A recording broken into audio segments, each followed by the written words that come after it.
Hello and good evening, everybody. It is 19th of August 2024 और हम आपके पास एक और लेट इवनिंग अपडेट के साथ।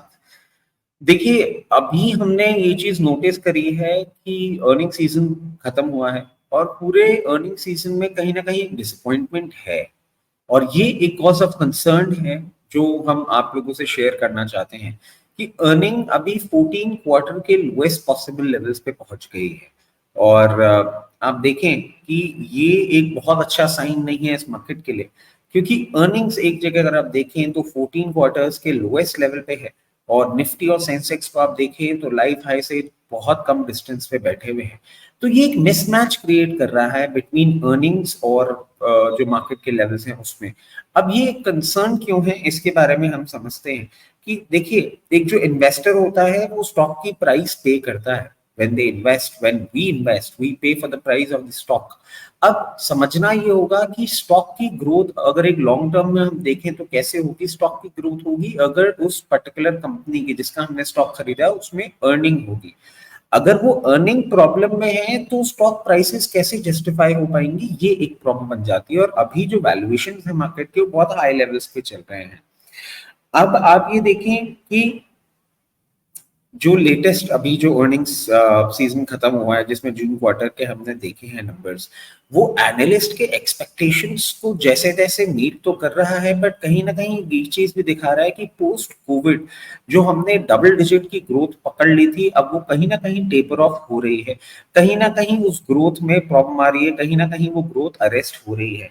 अब आप ये चीज और देखें कि अगर हम सिर्फ निफ्टी फिफ्टीज की कंपनीज ही देख लें, जो 50 कंपनीज हैं निफ्टी में, उनमें अर्निंग ग्रोथ जून क्वार्टर में सिर्फ 4% देखने को मिली है।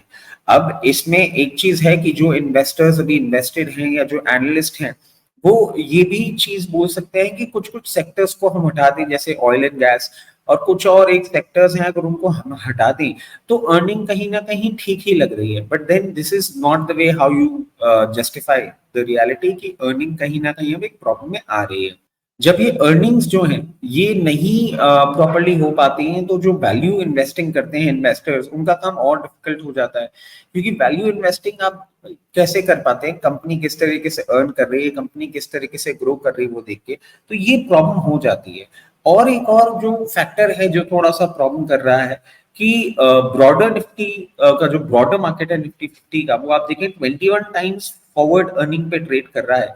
बट जो निफ्टी मिड कैप 100 है इंडेक्स, वो करीबन 50% प्रीमियम पे ट्रेड कर रहा है ब्रॉडर मार्केट के।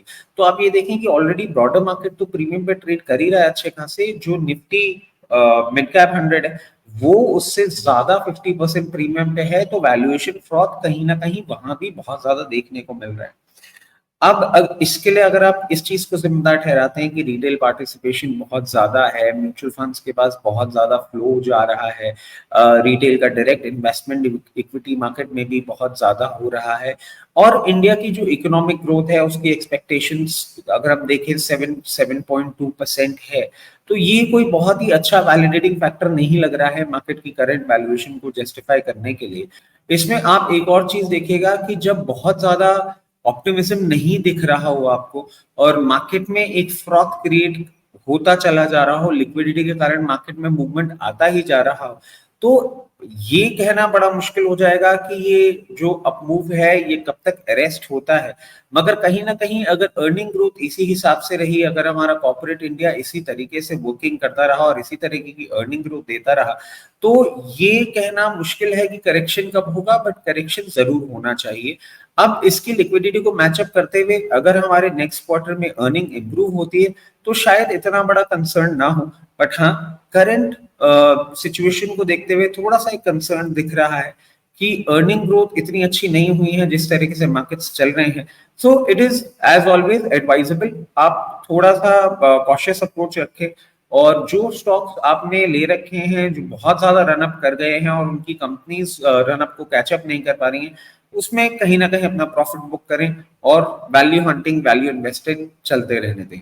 चलिए, this is all for today. और हमेशा की तरह मैं एक चीज बोलूंगा कि if you like the work please hit the like button, पहली बार अगर आप ये वीडियो देख रहे हैं और ऐसे अपडेट्स आपको पसंद हैं तो प्लीज हमारे चैनल को सब्सक्राइब करें। हम रेगुलर बेसिस पे ऐसे अपडेट्स लाते रहते हैं। Thank you, bye bye.